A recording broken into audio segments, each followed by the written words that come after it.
Hello guys, welcome back to my YouTube channel. This is Diamond's Groove. Yeah, thank you so much for having me once again.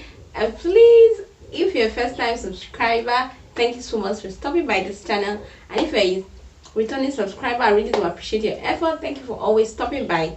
Yeah, considering the things that are happening around us, today I want to share my ideas that has helped me in saving money, and also that has helped me also reduce spending. Okay, before we go into this video right now, I want to say this, that in everything we do, we have to differentiate two things, which are the needs and wants. You'll be able to know how to prioritize.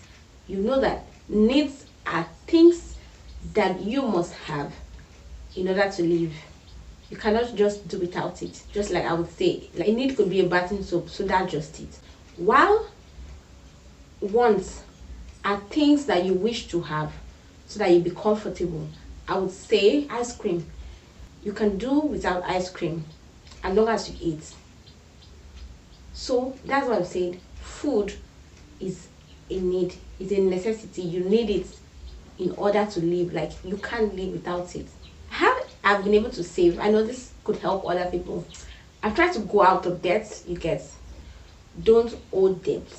Try to pay all your debt, because when you pay all your debt, you'll be able to give account of what is left. You'll be able to know, okay, you can't go outside your means. You can't do more than yourself. You can't do more than your pay. So when you're able to pay your debts, you then list out stuff you want, budget your life. So that's where budgeting comes in. When you budget your money or you make plans, you will know that it helps you curtail what you don't need at the moment. All those impulse buying, you know, oh, this is not in my budget, I don't need this right now. Another way to save is and reduce spending is for you to save money. Save first, because if you save after spending, you might have nothing to save. It's not easy. Trust me, it's not really easy. It makes you try to be moderate. You don't follow the trend. You don't follow what is not working for you. You don't follow your friends. You don't follow peer pressure. When you follow your budget, you know, yes, you are aiming at something. It doesn't mean you can't get it immediately, but because you have an aim to actualize, so you just have to follow your budget. And then there are also other ways you can save money, which is also investing.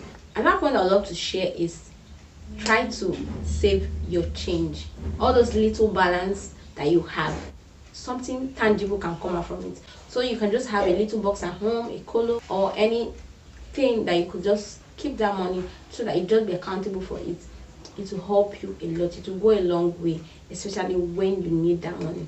Another point I would love to share is cook in large quantity. It's very helpful, because if you have a fridge at home, you cook, you go to the market, you cook in a large quantity, it saves you the cost, saves you a lot of stress, time. It saves you your time. You can just, instead of thinking of cooking a new meal entirely, you just microwave or you warm your food. That's just it. Another point I love to share is the aspect of market, knowing where to buy and how to buy.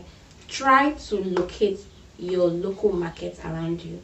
Those local markets, try to also know their days. And my place here, sometimes it holds every week on a particular day, maybe every Monday of every week, or sometimes you shuffles, like it could hold this week on a Monday, next week on a Tuesday. You know when this market days falls, and then you go to the market. Things that you see at that market, they are always so cheap. People are coming from so many towns, cities, villages for that market, so they come to sell things at a subsidized rates. People from all places, they travel for that market day.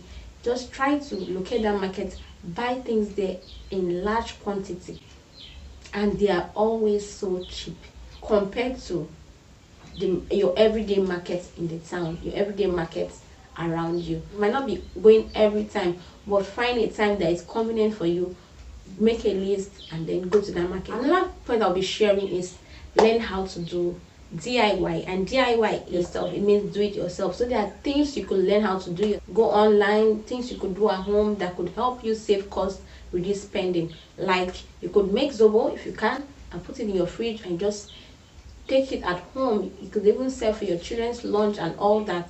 It saves you from buying canned drinks and all those things that really might not really be healthy for your children and yourself. Health is wealth. So another thing you can do is you can learn how to do liquid soaps. You could watch videos on DIY soaps, how you could do things. You could even learn how to do snacks like chin, cake, meat pie, buns, donuts, things like that. Very easy. You could just take out time and learn how to do DIY stuff. Another thing I would say is buy beverages at your wholesale shops, like your beverages, things that you need, like are not perishable. You could go to those wholesale shops and get things at subsidized rates. Those change could also save. That's how you can save your small change or your balance. It saves. It's very economical to buy things from there. Yeah. Another tip I'll be sharing with us is try to buy foodstuffs or things when they are in season. Especially you have the fruits, you could use it to do smoothies, your farm produce when they are in season. Another one I would share is also know how to cook food or make meals that follows through. What I mean that follows through is, for example, you go to the market, buy tomato. When you buy tomato, you know that you can use it to make stew, you can use it to make sauce, you can use it to eat yam, plantain, you can use it to make jollof rice. Those meals follow through. You can even steam it, put it in your fridge to always use it whenever you want to make anything at home, like your steamed tomato is in the fridge already. So you just know that, oh, those meals follow through. You get what I'm saying? And that's what I'll be sharing today is try to off your electrical appliances whenever you are leaving your home or when not in use. People are using prepaid meters now, and I know it doesn't last. When you try to minimize usage or when not in use, you off all those appliances. It saves you the cost as little as you think it may be. For your mobile data, what I do that helps me is I off my background data for all the apps on my phone, and I off all my data on all apps, especially apps that I don't really use. Your data might just be running just like that, because you will be thinking, are these MTN people, are they also using my data with me? Or my village people, are they using my data with me? So things like that will be running through you. Another way to save costs, to reduce spending, is try to buy things when they are on discount sales. Try to utilize that time because it helps you save costs. Another one I would love to share is try to walk short distances. If you're going somewhere and you know that it's not far and you are not late, you could just walk short distances. Or you can, if you have a bicycle, you can cycle it. Helps you keep fit. Just it. Health is wealth. So another thing I will share is try to shop in thrift stores. Thrift stores are also called okay, or they're also called okrika shops. So you can also try to shop in these places, because don't feel like, oh, they are used clothes or they are for poor people. No, just change that mentality. Very good clothes you will find there at a very reduced price. You can try those ones till when your money comes. Another one I will share is try to cook your lunch or take your lunch to work. Another point I will share is try to cut down on your pricey drinks, alcohol.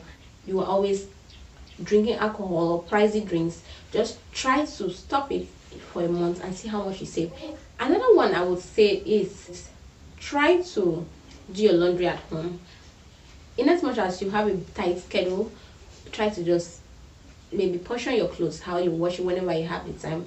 Just try to do that instead of taking all your clothes to the laundry. Another point to save money is don't live in an expensive place. If you know you are using all your salary to pay the house rent, or your salary is paying 6 months of your house rent, or your salary is paying 7 months or 8 months or 9 months of your house rent, you are going to be left with either 3 months of house rent to cater for food, transportation, and other basic needs. So please, if your funds are not enough for you, go for a less expensive apartment so that you can save, or you can use it to do other things that are necessary for living. To crown it all up on how to save money, you have to change your attitude towards spending. Yes. Be grateful for what you have. Try to utilize whatever you have. Don't grumble about it. Be happy about it. It's a process. So very soon things will fall in place. I hope in one way or the other you've been able to learn how to save money and reduce spending. Yes. Thank you so much for watching to the end. If you have watched to this point, please don't forget to like, share, subscribe. Please share this video because it means a whole lot to this channel.